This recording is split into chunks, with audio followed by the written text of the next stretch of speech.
Hello everyone, welcome to the first review on this channel, and today we'll be looking at Transformers Legacy Evolution Dinobot Slug. Take a look at the packaging. We have the title for Legacy Evolution, Dinobot Slug, Transformers on the side, Hasbro. We have a nice CGI art of Dinobot Slug right here, Takara Tomy, Generations. Another picture of the logo right here. Side we have the nice poster right here, Legacy Evolution again. We have the promo art of Dinobot Slug, transforms in 8 steps and is 2 of 6 of the combiner Volcanicus. This part we have another CGI art right here, bottom just more text, that's about it. Straight out of the box, Slug comes packaged in his robot mode, but for sake of the review, we'll be starting in his dino mode. So, taking a look at his dino mode, we see his gold painted head with his Autobot symbol right there, his little spiky chest, his gold little toes for robot mode, and his gold toe, all things that usually identify Slug as Slug. So, this is what the front of the figure looks like. Side of the figure, back of the figure, top of the figure, and bottom of the figure. So articulation of the figure is pretty limited. All we have as of now is just a full 360 degrees on the arms, all the way up for the arm, front legs. Back legs can spin all the way around. No movement in the head, well, a slight tilt in the head. The mouth can open all the way. It looks weird at going past a certain point, and there's no movement in tail unless you count the combiner mode's head.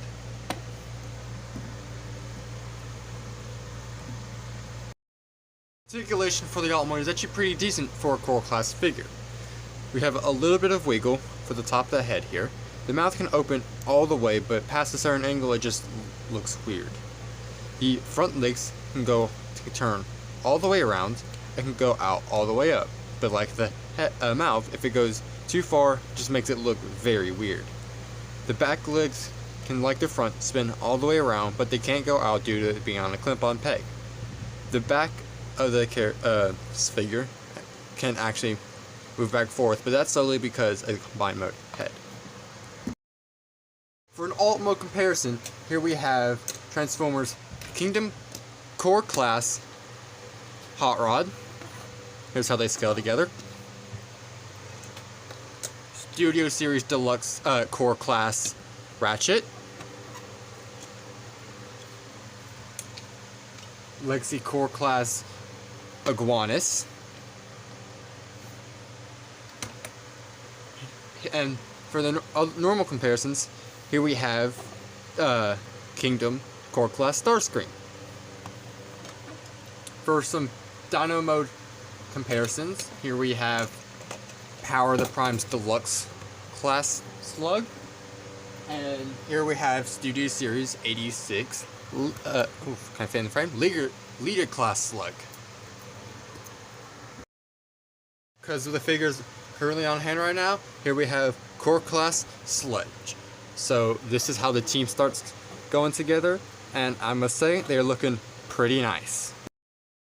Transformation from alt mode to robot mode.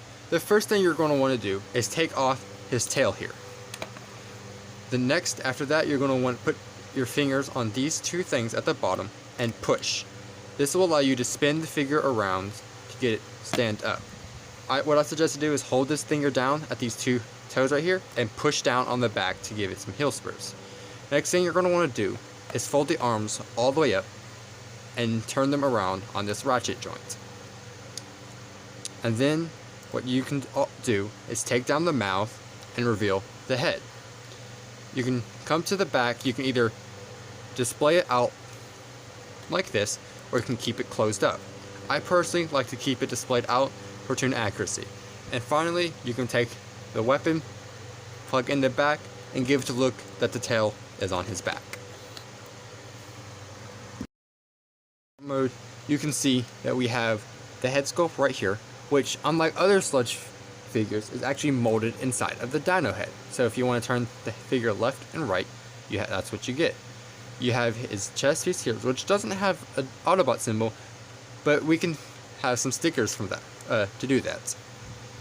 Take the detail, look at the legs, side of the figure, and the back of the figure. There are hollow spaces, but that is due to transformation. We have the Dino Autobot symbol right here, the combiner head right there, and that's about it. Dino mode.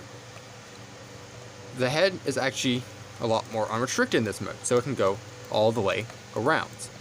The arms can go a little bit past 180 degrees, 90 degrees right here, because of the kibble, if you have it in this configuration, and it can just barely go about 45 degrees.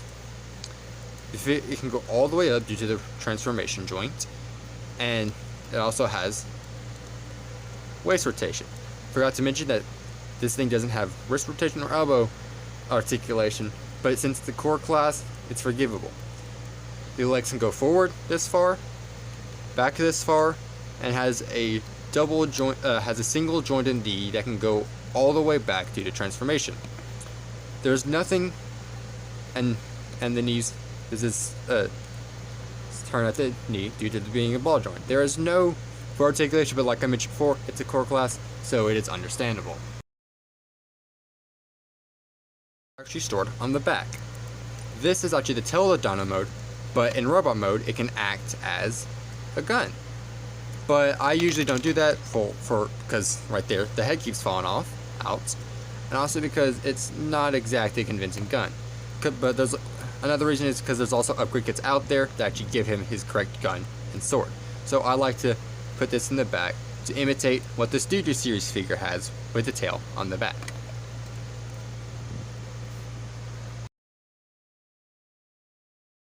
Six, Ratchet.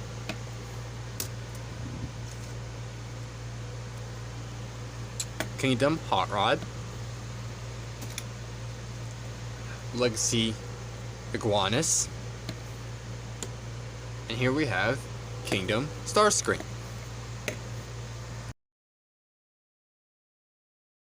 Here we have Power of the Primes Deluxe Class Slug. And here we have 86 Deluxe Class Slug. Oh, we might have to change the frame because I don't think he fits in frame. Will he fit in frame? No. But here is those three.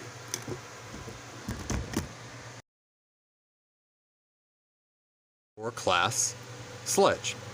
A review will be coming soon. But here we have the team so far. To combine mode is actually a lot easier and quicker to start off with the Dino mode. So, first thing you're going to do is just like Transformation Robot, you're going to be taking off the tail and setting it off to the side.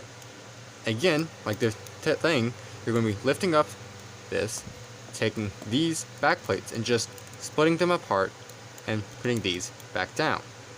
Then you're going to take these arms and you'll have a tab right there. They'll go right in there. Same on this side. You can put these down, but what I personally like to do is flip it and put it up. Just like this. It beefs up the shoulder bit.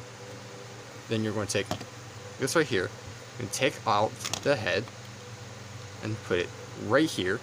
Take off this piece, flip it around, and this first port closest to the peg will be going right there. And this is the combine mode. And judging by this alone, this is going to be a stocky and robust chest. But looking at the detail, we can see it looks like to be a rib cage right there. The Dino head, Slug's Dino head right here, which isn't normal, but we'll get to why this is later in the final thoughts. Here we have the side, which is just the leg, the back, which is just the rear end of the figure, and then the top, and here's the bottom. But the face scope of the figure, we can just take off the head, take a look at it. This right here is just a miniature version of the Volcanicus from the Power of the Primes.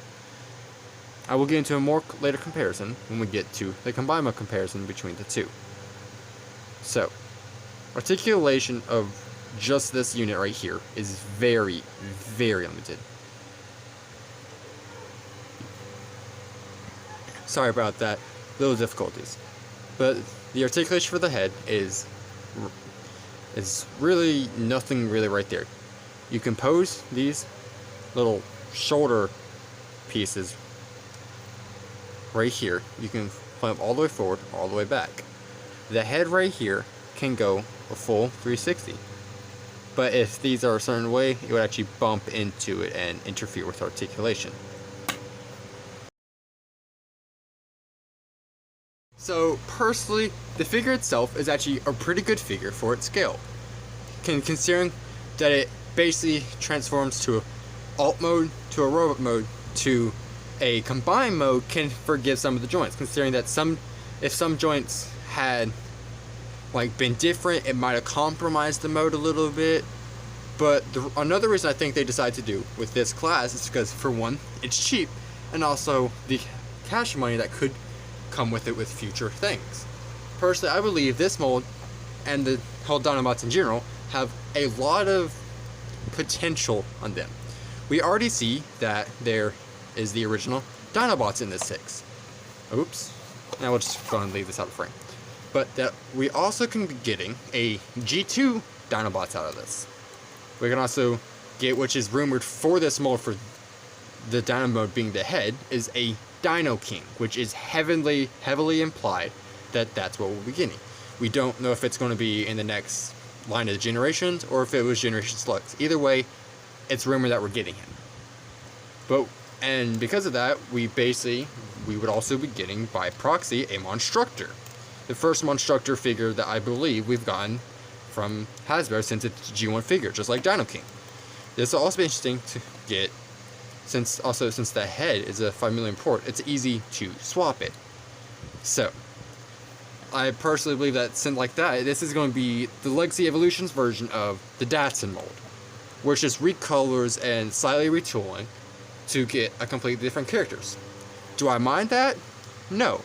Personally, I love these mold and the characters, so I'm going to get all the things that come out with it, because I just think the combiners are pretty cool. The 16 combiner is pretty cool. And personally, this group entirely, I will be customizing. So instead of a 16 member group, it would turn into something along the lines of a 10 member group. But I don't have the time or the equipment to do that. But that is my final thoughts on the Transformers Legacy Evolution Dinobot Slug.